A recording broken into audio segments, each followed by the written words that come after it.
Hello అందరూ, welcome back to our channel. చూడండి, ఇవాళ చూపించేది ఏంటంటే నేను మోడల్ నెక్ డిజైన్ చూపిస్తున్నాను. మీకు కటింగ్ అండ్ స్టిచ్చింగ్ కూడా చూపిస్తాను. ఇప్పుడు కటింగ్ చూడండి. భుజాలు మనకి 14 హాఫ్ వచ్చింది కాబట్టి నేను ఇక్కడ షోల్డర్ 7 పెట్టుకుంటున్నా, హాఫ్ తీసేసాను అనమాట. ఇప్పుడు చంక రౌండ్ కూడా తీసేసాను, చంక పొడవు కూడా అంతే 7 పెట్టుకోవాలి. ఇప్పుడు నేను నెక్ తీసుకుంటున్నాను, నెక్ 3 తీసుకున్నాను. వాళ్ళకి ఇప్పుడు అది డీప్ నెక్ కాబట్టి ముందల నేను 6 హాఫ్ తీసుకున్న. డీప్ నెక్ రౌండే అనమాట. ఈ డిజైన్కి రౌండ్ ఉంటేనే బాగుంటుంది. వీ షేప్ అయినా పర్వాలేదు, బాగుంటుంది. కానీ అవతల వాళ్ళ నిర్ణయాన్ని బట్టి ఉంటుంది ఏదైనా మనకి. ఇప్పుడు నేను ఎక్స్ట్రా 1.5 ఇంచ్ తీసుకున్నాను. 1.5 ఇంచ్ ఇక్కడ కింద నుంచి మీరు 3 తీసుకొని మళ్ళీ అక్కడ నుంచి 1.5 పెట్టుకున్నా కదా. నేను పెట్టుకున్న తర్వాత 5 హాఫ్ కిందికి పెట్టుకున్నా. చూడండి, ఎందుకంటే మనకి క్రాస్గా రావాలి కాబట్టి, డిజైన్ రావాలంటే మనం అలానే చేయాలి. ఇది ఇప్పుడు చాలా ట్రెండ్ అయింది, మీరు కూడా ట్రై చేయండి. నేనైతే ఏం ట్రై చేయను, వేసుకుంటే ఇప్పుడు అవుతాయి మా ఇంట్లో.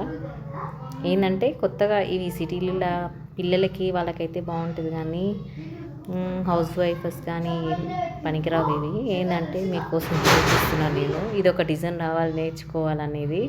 నచ్చితే లైక్ చేయండి, నచ్చకపోయినా లైక్ చేయండి. ఎందుకంటే యూజ్ వచ్చేది ఏదైనా చేయాలి, యూజ్ రాంది కాదు.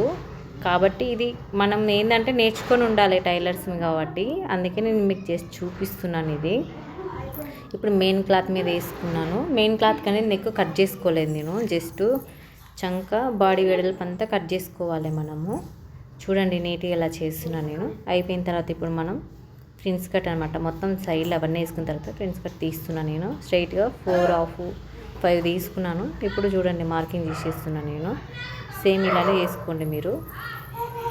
ఇలా చాక్ పీస్తోని టిక్కుగా మార్కింగ్ చేసుకోండి. ఫ్రిన్స్ కట్ అనేది టిక్కుగా మార్కింగ్ చేసుకున్న తర్వాత నేను ఇప్పుడు చూడండి 2 ఫోల్డింగ్ చేసి అది అనేది స్టాంప్ ఇక్కడ వేసేసుకుంటున్నాను. ఇట్లా కొట్టేస్తే అక్కడ సైడ్ మనకు మార్కింగ్ అయిపోతుంది. మళ్ళీ చేయాల్సిన అవసరం ఉండదు. జస్ట్ మళ్ళీ మనం లైట్గా ఉన్నదని డార్క్ చేసుకోవచ్చు. తర్వాత నేను ఇప్పుడు దాంట్లోకి కుట్లు వేసుకున్నా కదా, కుట్లు వేసుకొని నేను కట్ చేసుకుంటా ఎప్పుడైనా సరే.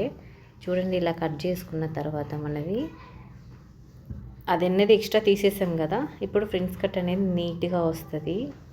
నేను ఇప్పుడు రెండిట్లను జాయింట్ పట్టుకొని నీట్గా వేసేస్తున్నా. చూడండి, ఇలా ట్రై చేయండి. చాలామందికి కొంతమందికి తెలియని వాళ్ళు ఉంటారు కదా, వాళ్ళ కోసం చెప్తున్నాను నేను ఇది. ఇప్పుడు ఇది న్యూ మోడలే కానీ ఎక్కువ మంది చూపించడం వరకే కానీ వేసుకునేది ఏం లేదు, కాబట్టి నేను మీకు చూపిస్తున్నాను. నేను చెప్పేది మీకు నచ్చితే నచ్చకపోయినా నచ్చినా ఏమనుకోకండి. చూడండి, ఇటు ఇంతేనండి. ఫ్రిన్స్ కట్ అయిపోయింది. 2 సైడ్స్ వేసేస్తున్నాను నేను. ఇప్పుడు అటు సైడ్ కూడా కటింగ్ అయ్యింది. చూడండి, ఇప్పుడు నేను ఈ మోడల్ చూడనీకైతే చాలా బాగుంది. వేసుకుంటే కూడా బాగుంటుంది, కానీ మనం వేసుకోవాలంటే వేసుకోలేము. కొందరికి పని చేస్తుంది, కొందరికి పని చేయదు. ఇది మెయిన్ మన హౌస్ వైఫ్కి అయితే ఏం పని చేయదు, బాగుంటుంది. ఇలా ఒకసారి ట్రై చేయండి. చిన్నపిల్లలకి వేస్తే బాగుంటుంది. చూడండి, ఇలా బాగుంది. చూడడానికి అయితే అందంగా ఉంది. ప్యారెట్ గ్రీన్ మీకు కలర్ ఇట్లా కనిపిస్తుంది, కానీ అదైతే చూడడానికి లుకింగ్ బాగుంది. ఫ్రంట్ అయితే ఇలా చేసుకోండి, బ్యాక్ డీప్ పెట్టుకోండి, అంతే బాగుంటుంది.